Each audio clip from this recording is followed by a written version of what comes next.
Alright, I'm going to give you a quick review of the Korg nanoKEY. Now this is what it looks like right here. This is the black and gray color scheme. They also offer a blue and white color scheme that looks much more like a traditional piano, with I believe all of these keys being white and these keys being blue. Now this is a 25 key MIDI device.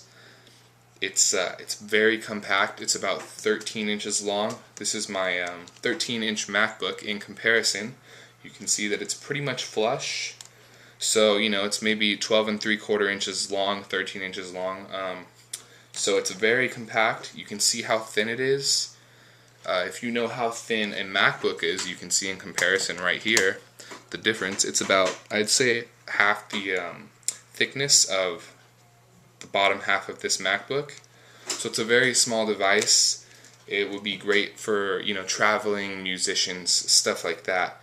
And that's what I use it for. I throw it in my laptop bag, and basically whenever I take my laptop somewhere, I have this thing in case I ever have free time, and I get to mess around on it and come up with new ideas for remixes and stuff like that. For example, my teacher was running his mouth last week about nothing productive and, you know, nothing related to the class. So I broke this thing out right here and I hooked it up to my laptop and I started messing around with it. So it's great for mobile, as I said.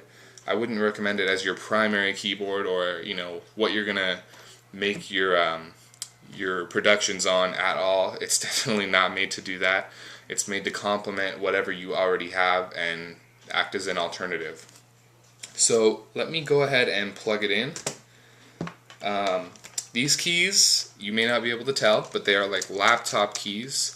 They're just like any laptop key or keyboard key you've ever pressed.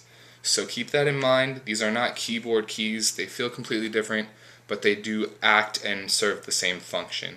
They're also velocity sensitive, and for a device that cost me $35 on Amazon, I think that's great. So I plugged it in. As you can see the little Korg light up here, so that's kind of cool.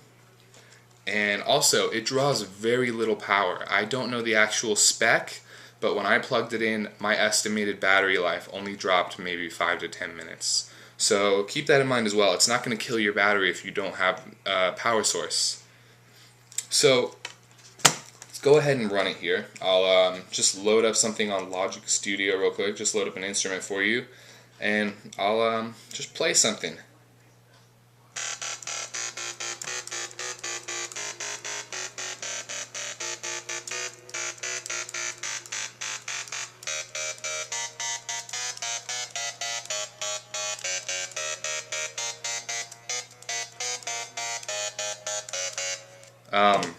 Alright, that was just the chorus for Flowrider Low. I'm sure a lot of you have heard that song. So, velocity sensitive, let me give you an example of that.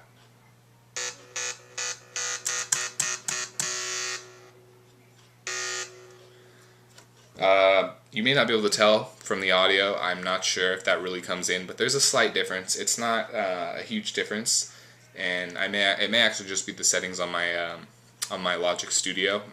I may have messed something up here. So, but there is a slight difference in volume. So velocity sensitive, as I said. Also, you have these little keys right here, these little function keys. You have octave up, and you'll see, I don't know if you can see that, but it says octave up right there, and the green light shows up. You press it again, it goes red. You press it again, and it flashes. When it flashes, that means that you're at the top of the, you can't go any higher, that you're at the highest setting. And so you press down, goes back through, green, now back to normal, then you go back down, octave down right next to it.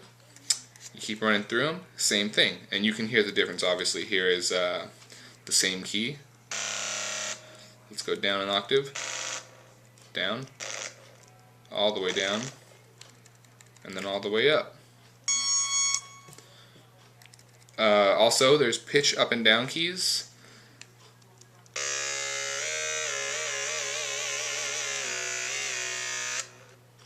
And also a modulation key and CC mode.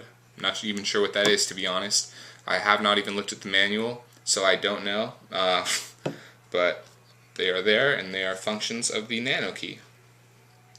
So that's pretty much all I can give for you. It's a very simple device, as I said, but it's a great device for the on-the-go producer, remixer, whatever. And it's very cheap. You're not going to spend a lot of money on it.